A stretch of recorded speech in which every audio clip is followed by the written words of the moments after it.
Welcome back दोस्तों, जी script channel पे आपका स्वागत है। तो मैं हूं सी और ये है रिएक्ट 19 फुल कोर्स का एपिसोड नंबर 9। तो पिछले वीडियो में हमने समझा था फॉर्म्स क्या होते हैं, कंट्रोल्ड और अनकंट्रोल्ड फॉर्म्स को।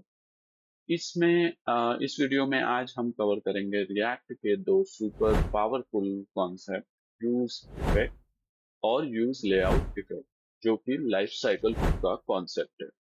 ठीक है। तो इसके पहले कुछ मैं बता दूं आपको कि इस रिएक्ट 19 में तो फंक्शन कंपोनेंट्स यूज होते हैं। इसके पहले क्लास बेस्ड कंपोनेंट यूज हुआ करते थे, जिसमें जो लाइफ साइकिल मेथड्स होती हैं।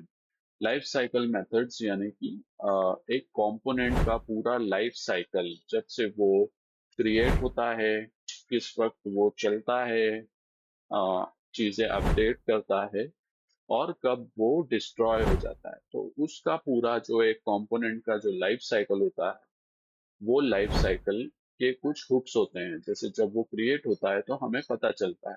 ठीक है। तो क्लास बेस्ड कंपोनेंट में भी कुछ लाइफ साइकिल मेथड्स होते थे, जैसे कि कंपोनेंट डिड माउंट, जो कि जैसे ही कंपोनेंट माउंट होता था, क्रिएट होता था, जब वो फंक्शन फंक्शन ऑटोमेटिक चल जाता था। ठीक है। तो जैसे ही आपको अगर फंक्शन के क्रिएट होते वक्त कुछ अपना फंक्शन कुछ काम करवाना है, कोई फंक्शन रन करवाना है, तो आप कंपोनेंट डिड माउंट में उसको रख के वो चीज चला सकते थे।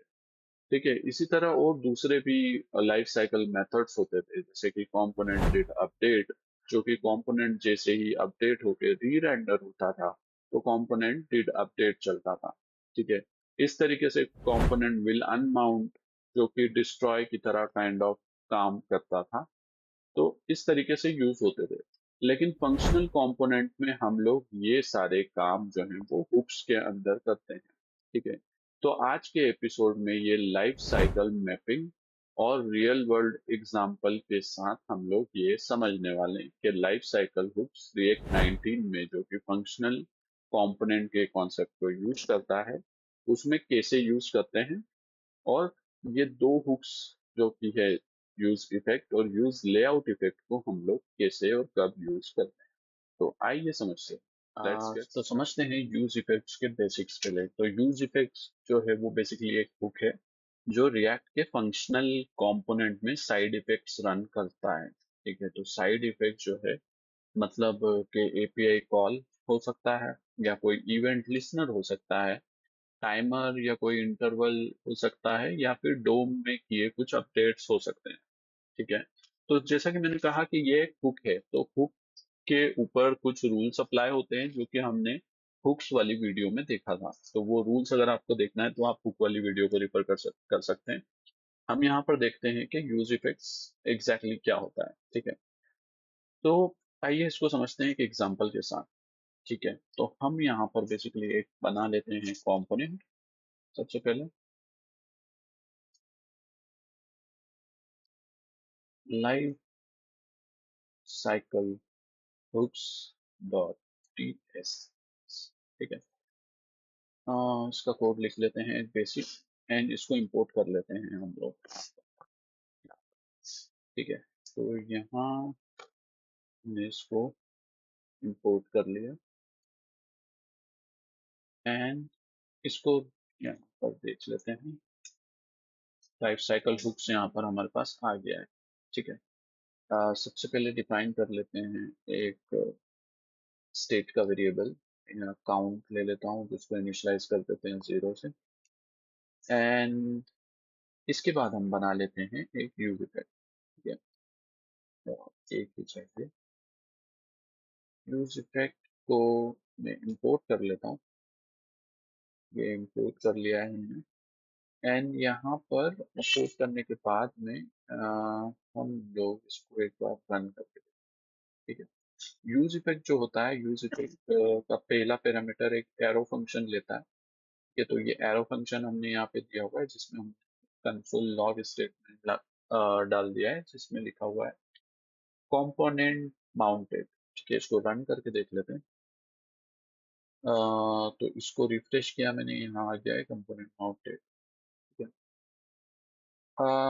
इसको मैं एक काम और करता हूँ, यहाँ पर मैं एक बटन बना लेता हूँ, ठीक है, और काउंट को भी हम काउंट कर लेते हैं। अभी रिफ्रेश करते हैं, इसको भी क्लियर करते हैं। तो इनिशियली आप देख सकते हैं कि एक बार यहाँ पर लिखा हुआ आ रहा है कंपोनेंट माउंटेड, 2 बार आ रहा है डेवलपमेंट मोड की वजह से। यहाँ पर जैसे जैसे इंक्रीमेंट में कर रहा हूँ उसको, वैसे वैसे ही फिर से कॉल हो रहा है, ठीक है, देख सकते हैं। ये जितनी बार मैं इसको काउंट को इंक्रीमेंट कर रहा हूँ, यहाँ पे ये इंक्रीमेंट ऐड होते जा रहा है। अगर मैं इसको क्लियर करता हूँ और फिर करता हूँ, तो यहाँ पे फिर से ये प्रिंट होते जा रहा है, ठीक है। जिससे हमें क्या समझ में आता है कि जितनी बार भी अ, ये कंपोनेंट री रेंडर हो रहा है, उतनी बार ये यूज स्टेट का हुक चल रहा है, ठीक है। तो ये समझा हमने यूज स्टेट। इंपॉर्टेंट जो चीज है वो है डिपेंडेंसी अरे। तो डिपेंडेंसी अरे क्या होती है, जो ये यहाँ पे सेकंड पैरामीटर है, ठीक है। तो डिपेंडेंसी अरे डिसाइड करता है कि इफेक्ट कब चलेगा। तो अगर नो डिपेंडेंसी अरे रहेगा तो सिर्फ एक बार रेंडर होगा, ठीक है। यहाँ पर अगर कुछ एलिमेंट नहीं है तो ये सिर्फ एक बार रेंडर होगा। या अगर हम इसको हटा देते हैं, ठीक है, तो चलिए यहाँ से समझ लेते हैं। अगर हमने इसको पूरा टोटली हटा दिया, तो हमने देखा था कि अगर कोई डिपेंडेंसी अरे यहाँ पर पास नहीं हुई थी तो ये बार बार रन हो रहा था। जैसे ही कोई भी स्टेट अपडेट होती है, ये बार बार रीरेंडर होता है।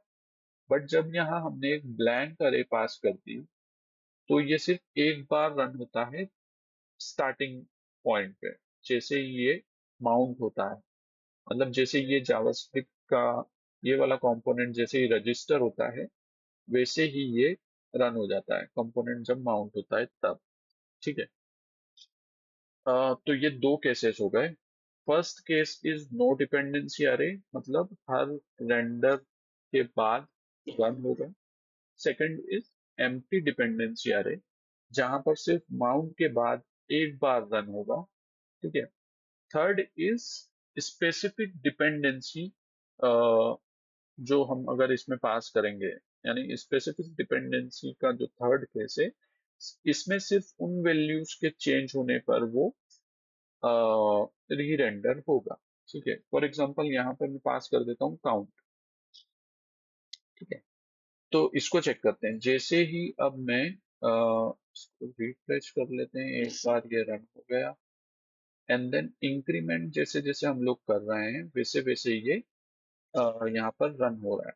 बट अब यहाँ पर आप कहोगे कि यही सेम आउटपुट तो हम अगर कुछ नहीं भी पास करते थे तो भी आता था, राइट। सो इसको और अच्छे से समझने के लिए हम लोग यहाँ क्या करते हैं, एक नेम करके वेरिएबल ले लेते हैं, ठीक है। जिसमें मैं जिसको मैं सेट करता हूँ एक इनपुट से, ठीक है। तो मैंने यहाँ पर एक नेम करके वेरिएबल ले लिया है, ठीक है। इसको मैं यहाँ पर एक इनपुट से सेट कर रहा हूँ। तो अब आइडियली जैसे जैसे हम इसको चेंज करते हैं, तो भी री रेंडर आप देख सकते हैं हो रहा है यहाँ पे, ठीक है। तो यहाँ पर जैसे मैंने जो भी यहाँ टाइप किया, हर कैरेक्टर के चेंज पे यहाँ पर री रेंडर हो रहा है, वो अपडेटेड वैल्यू हमें यहाँ पर दिख रही है, ठीक है। बट यहाँ पर हमें वो कंसोल लॉग नहीं दिख रहा है, जो यूज इफेक्ट के अंदर हमने लिखा हुआ है। ये क्यों नहीं दिख रहा है? बिकॉज यहाँ पर हमने सिर्फ काउंट के चेंज पे उसको, यहाँ पर डिपेंडेंसी अरे में हमने सिर्फ काउंट को पास किया हुआ है, ठीक है। तो जैसे ही काउंट में कोई डिफरेंस आएगा, तब ये यूज इफेक्ट चलेगा। अदरवाइज नेम में कुछ भी चेंज आ जाए, ये यूज इफेक्ट नहीं चलेगा, ठीक है।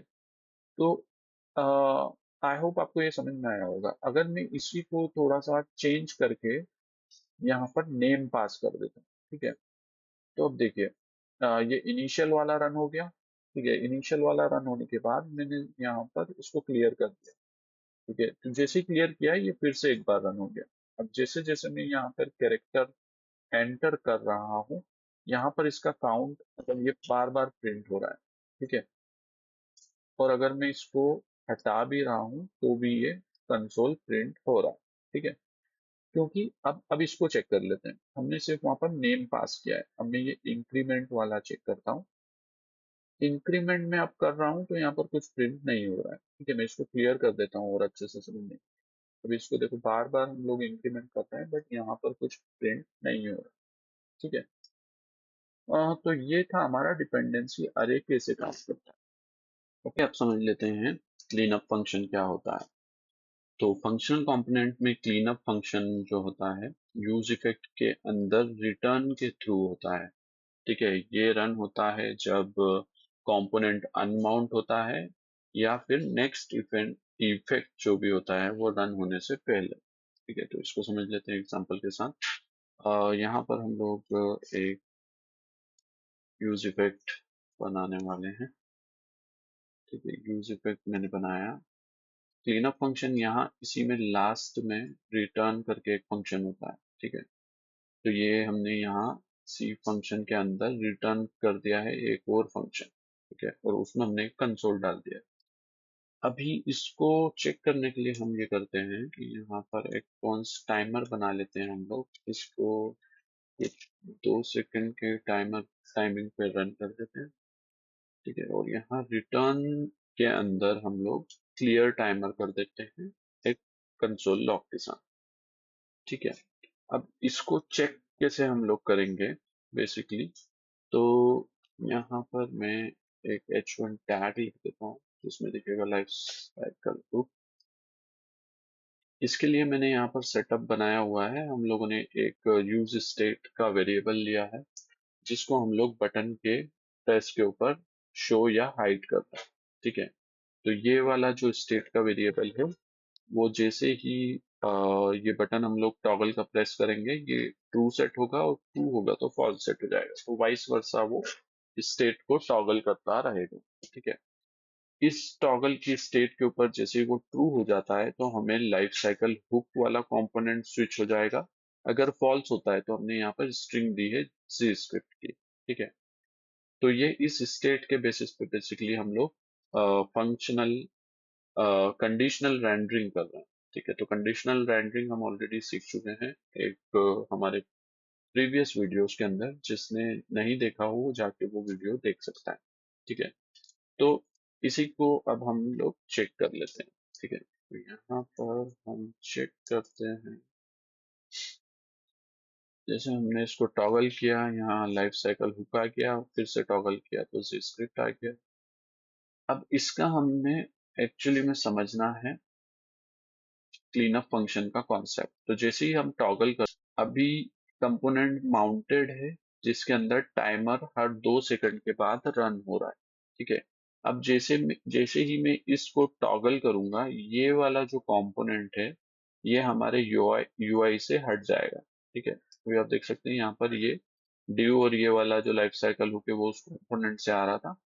ठीक है, इसको हम लोग फिर से टॉगल करेंगे। जैसे ही हमने टॉगल किया तो वो क्योंकि पूरा कंपोनेंट यूआई से हट गया इसलिए ये इसका क्लीनअप फंक्शन रन हो गया है जिसमें कंपोनेंट अनमाउंट हो गया और टाइमर क्लियर्ड हो गया है। ठीक है, तो यहाँ आपको समझ में आया किस तरीके से ये जो लाइफ साइकिल हुक का क्लीनअप फंक्शन हमने जो इस फंक्शन के लास्ट में रिटर्न किया था ये कब रन होता है। ठीक है, तो जैसे ही ये कंपोनेंट की लाइफ साइकिल खत्म हो जाएगी, जैसे ही ये वाले यूज इफेक्ट का जो भी फंक्शन रहेगा इसकी लाइफ साइकिल एंड हो जाएगी, वैसे ही ये क्लीन अप फंक्शन इसका रन हो जाता है। ठीक है, तो ये था हमारा क्लीन अप फंक्शन। ठीक है, सो अब आता है यूज लेआउट इफेक्ट। ठीक है, तो ये क्लोजली रिलेटेड हुक है यूज इफेक्ट का और ये थोड़ा सा ट्रिकी है समझने के लिए। तो आइए चलते हैं क्विकली। इसको समझने के लिए हम बनाने वाले हैं एक बॉक्स। ठीक है, तो बॉक्स इसका मैं क्विकली एक कोड लिख देता हूँ। तो क्योंकि ये जो है ये पेंट होने से पहले आता है तो यूज इफेक्ट में और यूज लेआउट इफेक्ट में बेसिकली डिफरेंस क्या है कि यूज इफेक्ट जो है वो असिंक होता है और पेंट के बाद रन होता है, बट यूज लेआउट इफेक्ट जो होता है वो सिंक्रोनस होता है और डोम अपडेट होने के तुरंत बाद और पेंट होने से पहले रन होता है। ठीक है, तो डोम अपडेट होना मतलब कि जो हमारा वर्चुअल डोम होता है उससे एग्जैक्टली जब रियल डोम में चीजें अपडेट होने लगती हैं वो डोम अपडेट कहलाता है। और उसके बाद में पेंट की प्रोसेस आती है। ठीक है, तो पेंट मतलब जब चीजें ब्राउजर पे एक्चुअल पिक्सल्स में दिखने लगती हैं। ठीक है, तो जैसे कोई बॉक्स है, उसकी बॉर्डर दिखती है, कुछ शेडो दिखती है। ठीक है, ये स्क्रॉलिंग है तो वो उसकी स्क्रॉलिंग के अगर कुछ इफेक्ट होते हैं या की फ्रेम्स होते हैं तो वो पेंट कहलाता है। तो वो पेंट होने से पहले ये यूज लेआउट इफेक्ट जो होता है वो रन होता है। ठीक है, तो इसका एग्जाम्पल के लिए हम यहाँ पर ड्यू की जगह पर बना लेते हैं एक बॉक्स। ठीक है, तो यूज रेफरेंस हमने देखा था। यूज इसके अंदर मैं लिख देता हूँ I am box, I am box. ठीक है, इसके अंदर हम डिफाइन करने वाले हैं एक रैप। ठीक है, तो ये बॉक्स रैप करके यहाँ मैंने डिफाइन कर दिया है। और इसकी कुछ स्टाइल भी हम लोग लगा देते हैं। ठीक है, और इसी के अंदर हम बॉक्स की क्या विड्थ है वो भी डाल देते हैं। ठीक है, तो ये बॉक्स की विड्थ डाल देते हैं। ठीक है? अब यहाँ जो हमने रेफ डिक्लेयर कर दिया है ऑलरेडी, उसको यहाँ बॉक्स रेफ बना लेते हैं। इसकी विड्थ सेट करने के लिए एक स्टेट बना लेते हैं। एंड यहाँ पर हम अ, एक बॉक्स विड्थ और बना लेते हैं। ठीक है, तो यहाँ हम क्या करने वाले हैं, इसको समझने के लिए हमें इफेक्ट क्रिएट करना पड़ेगा। ठीक है, उस इफेक्ट के अंदर हम लोगों को पेंट और ये चीजें कंट्रोल करना पड़ेगी। ठीक है, तो हम वो इफेक्ट बनाएंगे जहाँ पे एक डोम अपडेट होगा एंड देन उसके बाद वो पेंट होगा। तो थोड़ा सा वो डिफरेंस एक टाइम का हमें क्रिएट करना पड़ेगा इसको समझने के लिए। ठीक है, तो यहाँ पर हम ये करते हैं कि बॉक्स करंट जो हमने देखा था कि ref हमें रिटर्न करता है, राइट। तो उसका हम निकाल लेंगे विड्थ यहाँ पर। और वो विड्थ सेट करके हम लोग उसकी लेआउट की जो विड्थ है उसको यहाँ पर प्रिंट कर लेते हैं। और यहाँ डिपेंडेंसी अरे में हमने डाला हुआ है बॉक्स विड्थ। जैसे ही बॉक्स विड्थ चेंज होगी वैसे ही ये लेआउट इफेक्ट रन होगा। ठीक है, तो यहाँ हम लोग बेसिकली क्या कर रहे हैं, एक यूज इफेक्ट जैसे ही ब्लैंक डिपेंडेंसी अरे के साथ मैंने यहाँ पास किया है, मतलब ये एक बार रन होगा। ठीक है, उसके अंदर हम लोग सेट कर रहे हैं कि बॉक्स की विड्थ को 200 px। ठीक है, और क्योंकि हम वहां से इसको सेट कर रहे हैं तो यहाँ से हमको इसको डायनामिक करना। यहाँ से जो बॉक्स विड्थ है वो बेसिकली हम लोग डायनामिक सेट कर रहे हैं। इस वेरिएबल को मैं यहाँ पर लगा देता हूँ। अब यहाँ पे एक और में यूज इफेक्ट, ये तो हमें डायनामिक विड्थ क्रिएट करने के लिए हमने डाला हुआ है। यहाँ पे एक और यूज इफेक्ट मैं बनाता हूँ जिसके अंदर हम लोग क्या करेंगे, सिर्फ प्रिंट करवाएंगे। ठीक है, यहाँ सेट नहीं करेंगे, हम यूज इफेक्ट के अंदर से प्रिंट करवाएंगे कि बॉक्स की विड्थ क्या है। ठीक है, तो इसको रन कर लेते हैं, फिर आपको थोड़ा आउटपुट देख के समझ में आएगा कि यहाँ एग्जैक्टली हो क्या है। मैं इसको टॉगल कर लेता हूँ, रिफ्रेश कर लेता हूँ, कंसोल क्लियर कर लेता हूँ। Now I am just going to press ये टॉगल वाला बटन। देखिए यहाँ पर क्या हुआ, यूज लेआउट इफेक्ट रन हुआ ये शुरू में। ठीक है, जहां पर उसकी विड्थ जो थी 0 थी, यूज इफेक्ट रन हुआ जिसकी विड्थ 0 थी। And then use layout effect run हुआ जहां पर हमें अपडेटेड विड्थ इसकी मिल रही है। ठीक है, तो अपडेटेड विड्थ मिली हमें कब, जब वो पेंट हो चुका था। ठीक है, तो पेंट होने के जस्ट पहले हमें, जैसे ही डोम एक्चुअल अपडेट हो चुका था इस विड्थ के साथ, जब हमें अपडेटेड विड्थ इसकी मिल गई, उसके पहले हमें इसी के अंदर 0 0 मिल रही थी। चलिए एक रियल वर्ल्ड एग्जांपल इसके बाद देख लेते हैं। वीडियो, आई नो वीडियो थोड़ा सा लंबा हो गया है, बट इसके बाद उसको क्लोज करते हैं। सो उसके लिए एक नया फोल्डर बना लेते हैं। ठीक है, एग्जाम्पल्स करके, जिसमें हम लोग सारे एग्जाम्पल्स को डाल देंगे। ठीक है, तो ये एग्जाम्पल जो रहने वाला है बेसिकली वो रहेगा fetch API use effect dot css। ठीक है, तो इसमें हम लोग क्या करते हैं क्विकली, एक कंपोनेंट बना लेते हैं और ओके, इसको देख लेते हैं फटाफट से। ठीक है, सबसे पहले इसको हम लोग app डॉट tsx में कॉल कर लेते हैं। ठीक है, तो ये सब हटाकर यहाँ से हम यहाँ पर fetch API यूजर इफेक्ट वाले कंपोनेंट को कॉल कर लेते हैं। ठीक है,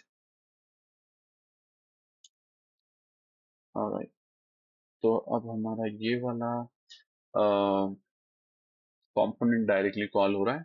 यहाँ पर हमने क्या किया, सेट एक डेटा करके स्टेट का वेरिएबल डिफाइन कर दिया है। ठीक है, और उसको यूज इफेक्ट में हमने ये एक एपीआई कॉल कर ली है। ठीक है, तो इसको क्विकली हम लोग देख लेते हैं कि यहाँ पर क्या डेटा हमारे पास आ रहा है। ओके, लेट्स सी, यहाँ पर हम पोस्ट की जगह यूजर्स को पैच कर लेते हैं। ठीक है, और इसी के साथ में यहाँ अगर हम देखेंगे तो ये रिस्पॉन्स के अंदर हमें जेसॉन रिस्पॉन्स मिलता है। तो जेसॉन रिस्पॉन्स कन्वर्ट होने के बाद हम वो डेटा को यहाँ पर सेट डेटा के अंदर यूज कर लेते हैं।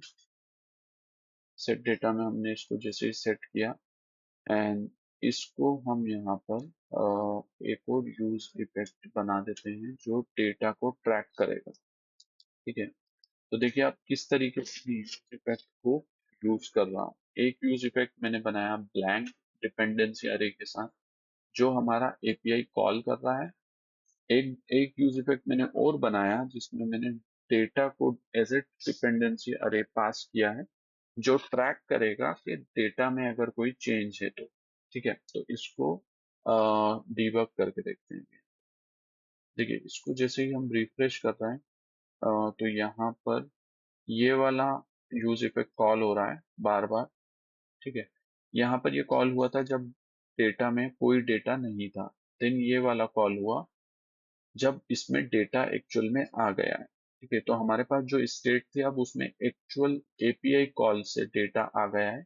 जो ये वाला एंड पॉइंट था रेस्ट एपीआई एंड पॉइंट, तो इसमें ऑलरेडी कुछ सैंपल डेटा अवेलेबल था यूजर का।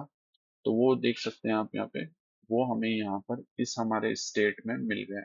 ठीक है, तो अब मैं इसको लूप करके अगर मुझे यहाँ पर शो करना है तो मैं यहाँ पर दिखा भी सकता हूँ उसको। ठीक है, तो ये देखिए मैंने लूप करके इसके नेम को यहाँ पर शो किया है, नेम एंड ईमेल। अगर मैं चाहूँ तो कुछ और इंफॉर्मेशन भी यहाँ शो कर सकता हूँ। तो हर उसके लिए आप देख सकते हैं एक कार्ड बना दिया है मैंने, और एक कार्ड के अंदर एक पर्सन की इंफॉर्मेशन यहाँ पर दिख रही है जो कि डायनामिकली एपीआई से आ रही है। ठीक है, तो ये एक रियल एग्जांपल से हमने एपीआई फेच की और फेच करने के बाद उसको यहाँ पर हमने कार्ड के अंदर दिखा दिया है। ठीक है, तो दोस्तों आज हमने सीखा यूज इफेक्ट के बेसिक्स, डिपेंडेंसी अरे, cleanup function, use layout effect versus use effect, timing का डिफरेंस के थ्रू, और रियल वर्ल्ड एपीआई फेच का पैटर्न।